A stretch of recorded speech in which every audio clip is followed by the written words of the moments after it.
Stop expecting other people to tell you who you are. You already know who you are. On this journey of life, many of us struggle with the concept of identity. And there's a lot of pain and suffering and shame around either not knowing fully who we are and not being able to perfectly articulate that into a sentence that makes us digestible for other people and digestible for ourselves. Or we know exactly who we are, but we are ashamed of certain parts of ourselves because of the trauma inflicted on us by other people's ideas and opinions and society that have made us feel small and insignificant. And so the easier thing to do is to hide who we really are. None of that is healthy. And when you say it out loud, it sounds crazy, right? And it is. We are complex, multifaceted individuals. And to think that we can just boil ourselves down to one sentence is actually crazy. And so for anyone struggling with finding yourself, figuring out your identity, the first tip that I can give you to doing that is to remove those mental restrictions and those limitations and the definitive guidelines that you've placed around identity and what it means to have an identity and what it means to know yourself, because all of that shit is a construct. Like, let's be real, it's literally a construct. As someone who went from knowing exactly who I was and living in my truth and living in my purpose to being a shell of myself, to completely losing myself and feeling so disconnected from myself for the last 4 years, to now finally getting a semblance of who I was back. I understand how hard it can be to feel like you don't know who you are, to feel like when you look in the mirror you don't recognize yourself, to feel like an imposter in your own life, to feel like you're just like watching yourself live life but you don't feel a part of it because it doesn't feel true, and that's because it doesn't feel aligned. And then when you think about the fact that it feels misaligned, you're like, okay, then what is aligned with me and what feels true to me? But you're too afraid to break that box that you've created to protect yourself, because when you were living in truth and when you were living shame-free and living in your full identity, you were met with violence, you were met with microaggressions, you were met with hatred, you were met with other people's projections. And so you're probably in a place where like it feels unsafe to be yourself. Damn, that was a word. But that's real, and like that's real. And so I want to talk to you guys about like how can we take active steps to rediscover who we are, because the truth is you're not finding yourself, the essence of you, like it's in you and it always has been in you, and no one can take that away from you. No matter what people do to you, no matter what people say to you, no matter how small people try to make you feel, like you are you and you are so freaking special, and no one can take that from you, but we can take that from ourselves. So when we experience trauma, when we experience heartbreak, when we experience rejection, just everyday like struggles and circumstances, and just like even the limitations that other people impose on us, right? We don't realize it in the moment, but that impacts our psyche. And this happens to even the strongest of people. I've always been someone who was so confident in myself. Like I've always had insecurities, I'm a person, but like when it came to my energy and it came to my personality, like, oh my God, I had like so much joy and so much like pizzazz and so much sass, and that was just like me, like that was my essence. Like I've just always lived very loudly, and I've always been extroverted. And so when I lost myself, you know, after years of experiencing abuse, you know, people rejecting me for who I was, people making fun of me, being made the butt of a joke, not being respected, being belittled. And it wasn't always in huge ways, right? It was like in the tiniest of ways, right, that compound into that big trauma. So honestly, most of the rejection that I felt after school, right, because like in school I experienced a lot of that, but I still somehow like maintained who I was. It was really in the working environments, in the working world. And I think that a lot of that had to do with just the fact that your reputation and how you're perceived is so important in the corporate world, and conformity is the key to success in the corporate world. And so if you're someone who is just, if you've always played by your own rules, if you have just always been unapologetically you don't follow the crowd, you're not a sheep, it's gonna be harder for you to like fit in, and you are gonna feel like you need to compromise a part of yourself. And when your personality, because let's be real, like in corporate, it's not just about like the work that you put in.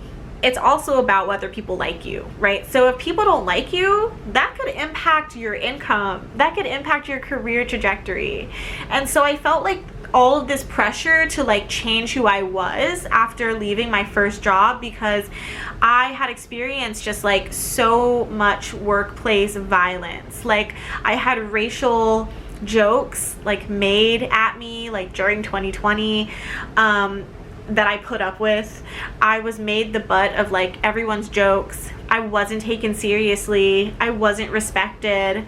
And I was just made the source of entertainment for people. I was put in a box. And so when I left that job, I blamed myself, right? I blamed myself for like not being able to stick around.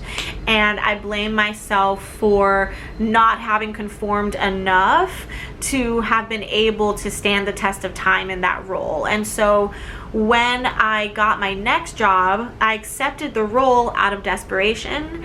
And what ended up happening was like I went into it thinking like, okay, like I can't bring any real part of me into this space because it will be rejected. And that's not something that I consciously decided. It was just subconscious, right? Because that trauma was compounding. And even in that job, I experienced certain traumas, like from managers like making comments about the way that I would dress or the way that I would present myself, or like how expressive I was when I would talk. And it was like a lot of microaggressions that just made me feel like there was so much wrong with me, and made me feel so fucking small, and made me feel so alone and so isolated. And I mean, honestly, I've always been someone who's felt alone. I kind of feel like that's my nature. I'm really like at peace when I'm by myself. I just can't be by myself for like way too long, but like I'm really good by myself. And like I remember for the longest I was my sense of safety, and through changing myself in order to fit into these spaces out of fear that I wasn't enough, I isolated myself in the process, and I made myself feel more alone than ever. I abandoned myself. And so for 2 years I like rejected who I was. And when I look back on old content that I put out, like old videos and stuff, like old podcast episodes, I'm like, whoa, I was like so disconnected from who I was. Like I was so disconnected from my essence. And that's not to say that we can't evolve and our minds can't change and our personalities can't shift, but the core of who you are, like for me, I know that joy is a core trait of me, and optimistic thinking and faith, those are just core parts of me. That's something that I was born with. That's not something that was taught to me. I've always been like a joyful, loving baby, and I've always been a dreamer. I've always thought bigger. I've always seen beyond the limitations of other people. I've always seen potential, right? Like potential where nothing existed. Like that's just how I've always been. And like for the last few years, I didn't have that. And I was just trying to fit in because I didn't want to feel alone anymore. Like I wanted community, and I realized that if I fit in and I conformed, and if I boiled myself down enough to be digestible for people, then I would get that acceptance that I wanted, and I would get that community that I wanted. And boy, did that bite me in the butt. So I'm telling you guys all of this to say, like, if you feel like disconnected from yourself, I've been there. And it could be because you've abandoned yourself out of shame, out of rejection, out of fear of not being enough, because something, an incident, a person along the way hurt you and made you feel that way, right? It could be this internal shame that you have around a part of who you are. And so I, for the last year, have been under this guise of like, I have no idea who I am. The way that I dressed changed. I used to be so creative in the way that I dressed, the way that I did my makeup, the way that I would do my hair, my outfits. Like I was stylish, okay? Like I was that girl. Like I used to have an Instagram page called Chris Styles, okay? Like a girl could dress, okay? And I would look back at old photos and I'd be like, who is that? Like that is so not me anymore. And I would kind of like judge her. I would look at these old photos and be like, oh my God, like so embarrassing. Like this is so cringy. And I would judge myself so much. But really what I was doing was I was jealous of that old me, because that old me was free and she knew who she was, and she was operating from a sense of self. She was centered in who she was. She still had haters. She still had people that would talk about her and make fun of her and didn't respect her and all the things, but she still showed up as herself because there was just this confidence in who she was. There was this essence that she was living in, and through that essence her creativity just was like flowing, and it was poured into everything that I worked on. And I was so freaking detached from that, so detached. And so a lot of you found my channel like 6 months ago when I left my last job, which was the job that like I really lost myself in. And for these last 6 months, like honestly, I've just been coming back to myself. That's really all I've been doing. I've just been trying to figure out like who I am again. And so the revelation hit me like a month or two ago that you're not finding yourself. You have always been there. And so if you're in a space where you feel like you don't know who you are, you don't recognize yourself, think about all the ways that you've shamed yourself into believing that you're not enough, and start there. A lot of this is deep emotional work, spiritual work. Is going to require you to do a lot of shadow work. You're gonna have to dig, you're gonna have to journal, you're gonna have to spend time with yourself and really reconnect with the things that bring you joy and all of the uncomfortable feelings that come up. My first month after leaving my job, I spent a lot of time just like grieving the loss of everything, the loss of my community, the loss of the identity I had formed for so long, the loss of the future that I had built on, or like the vision of my future that I had built on that fake identity. And so everything just like crumbled, and I was like, I have no idea what I'm doing with my life. Like I've never felt so far away from myself. And it's crazy because in the past, like I always had myself to lean on, and this was the first time I felt completely alone. Now, I'm not going to go into like every single detail because this video will be super long, but one thing I will say is that humbling experience brought me so much closer to God, and really showed me that like God is at the center of of me, and God is at the center of everything that I'm doing and need to do in my life. God has to be the foundation, not other people's opinions, not a job, not the way that society wants me to operate, not the ways that I think that I should be navigating my life. God is at the center of that. And so now realizing that, like, me and God are partners and we're co-creating this life together, I've been asking for just the utmost guidance. Like, God, please help me find myself. And so God led me through a lot of prayer, a lot of journaling, a lot of sitting with him. He led me back to myself. And the way that God led me back to myself was through realizing that I've always been who I was intended to be. And God showed me that I had abandoned who I was because I didn't feel worthy.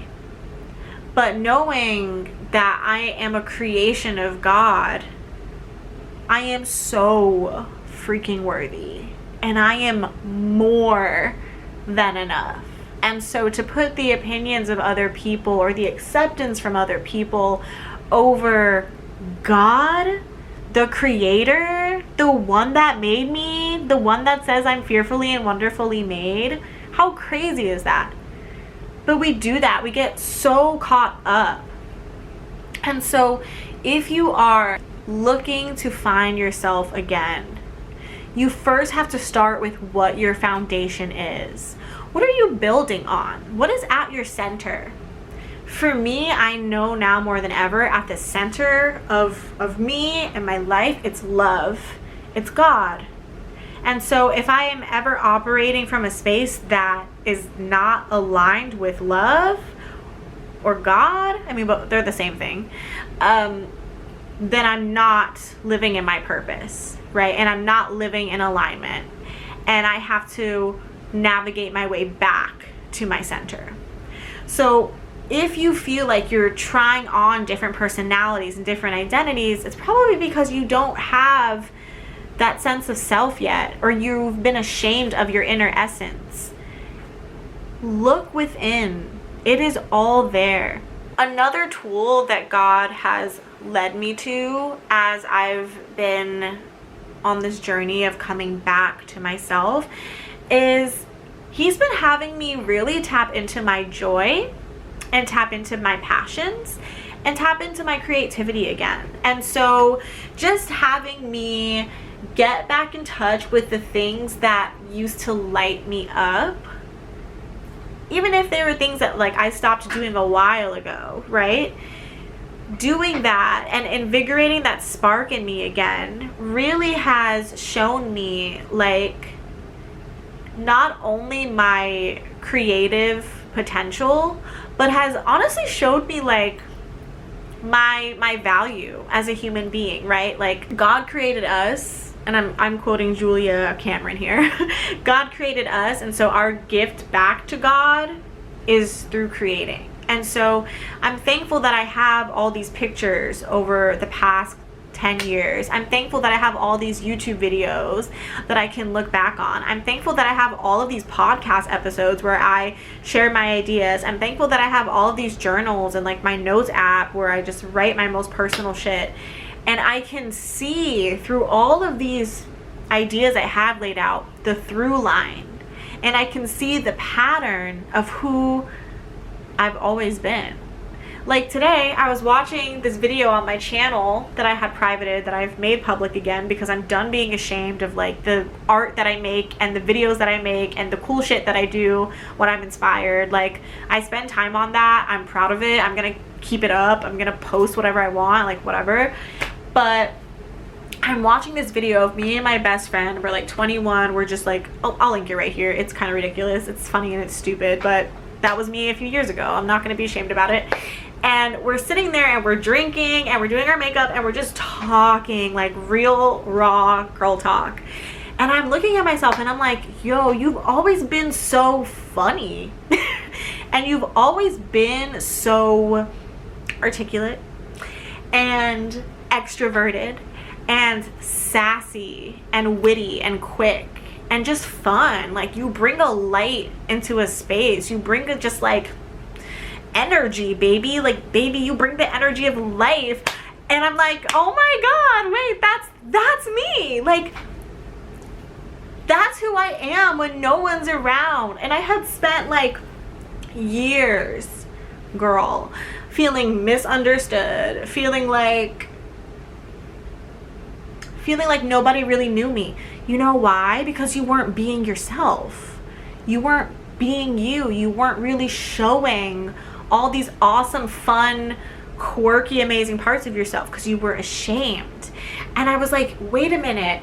I had literally deceived myself into thinking that I was a boring person who didn't accomplish shit in her life and who was a loser because at 27 left her full-time job. But like, I just was feeling so down about myself, about like where I am in my life, and just feeling like I hadn't accomplished enough.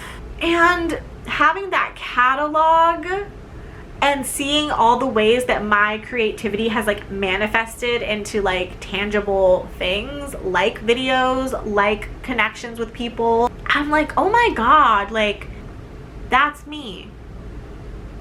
That has always been me. So it's not a matter of finding who you are. It's getting back to who you are. So I hope that was helpful for you guys. But that was on my heart today. I told myself that I didn't need to be perfect to sit down and film, because I was like, oh, I'm gonna go wash my hair and do it and then do my makeup. And I was like, you know what? We're not doing that anymore. Like, I don't want it to be super like stuffy. Like, I just want to be myself. If I feel inspired, I'm gonna film. But I hope that's helpful for you guys. And with that being said, the content on my channel is going to change a little bit. Sorry, not sorry. I'm a Gemini. We switch it up. Yeah, I just want to post stuff that I feel really inspired by. So sometimes it's going to be like sit down, like heart-to-heart chats like this. That's really my jam, as you can see. Other times it'll be like full-blown podcast episodes. Other times it'll be me literally just documenting my journey. So I kind of want to share all of it, not just for you as inspiration, although that is definitely a big part of it, but also for me for inspiration. So whenever I'm feeling in a funk, or if I ever get to a point where I feel like I don't know myself again, I could look back at these videos and be like, baby, you've always been you. Okay, yeah, so I think I'm actually done. I think the caffeine has worn off. But yeah, love you guys. Thanks for watching. Welcome to the channel if you're new. Whoa. Welcome to the channel if you're new, and welcome back if you're not. And I hope you'll stick around for this amazing journey that I'm so grateful to be on. Okay, love you guys so much. Let me know what you think about all of this in the comments. Okay, I'm done now. Yeah, love you. Bye.